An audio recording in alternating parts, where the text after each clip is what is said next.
We all have these forces that guide our decisions, our paths, our entire lives. But what's the ultimate controlling influence? In this explainer, we're going to explore how one ancient story answers that very question. Seriously, think about it for a second. Is it your ambition, your family, maybe just random chance?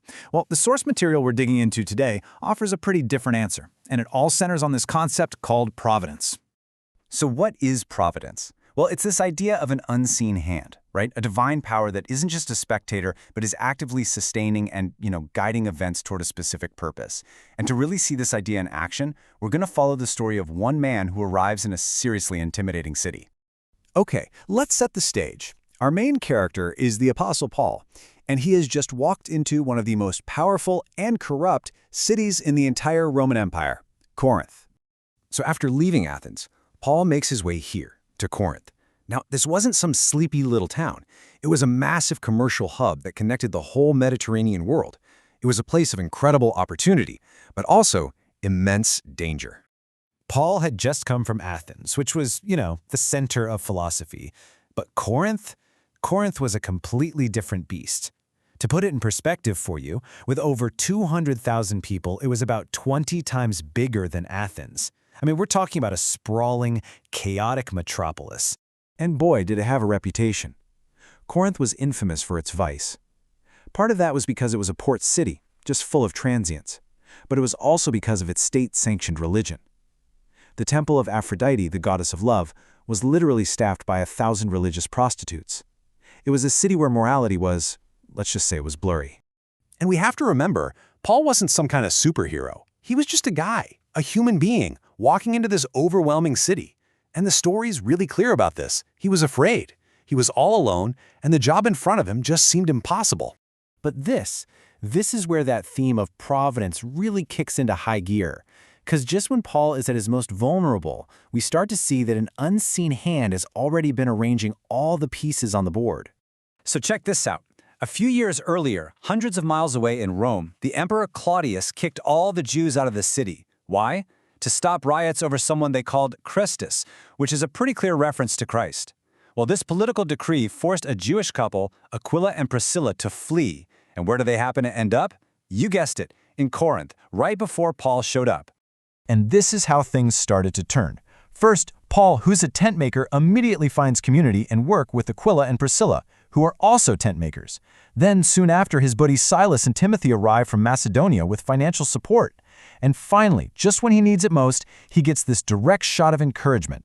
At a moment when the opposition is getting really intense, Paul receives this vision, a direct command not to be afraid, and a promise that he'll be protected. And this one message completely changes his posture from one of fear to one of boldness. And what was the result of that boldness? Paul ends up staying and teaching in this incredibly difficult city for a year and a half.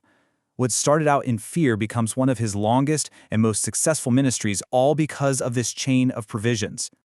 But that divine protection was about to face its biggest test yet, a formal, legal challenge right in front of the highest Roman authority in the entire region.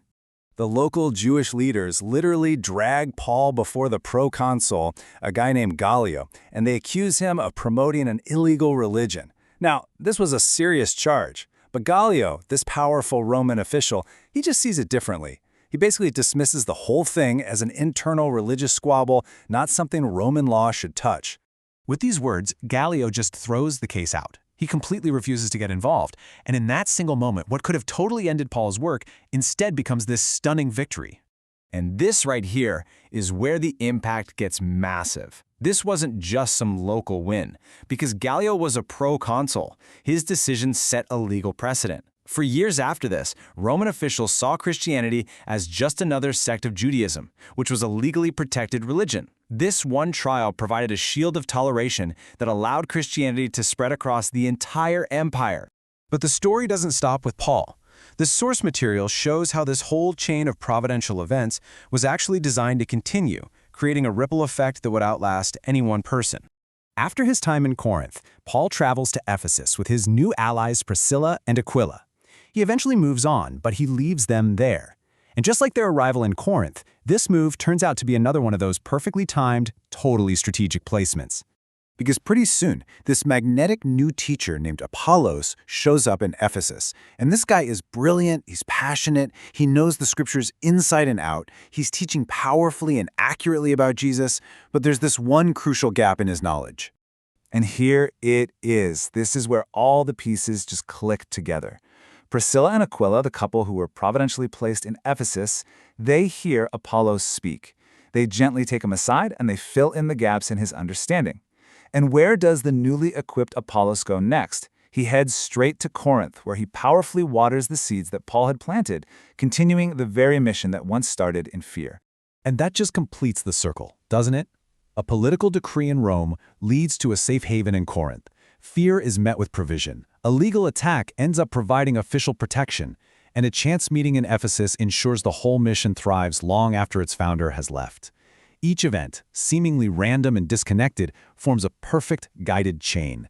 Which, of course, brings us right back to the beginning. Whether you call it Providence or fate or something else entirely, this story asks us to just consider the bigger picture. To look at the coincidences, the unexpected help, and the surprising turns in our own lives and ask ourselves, where does unseen guidance show up?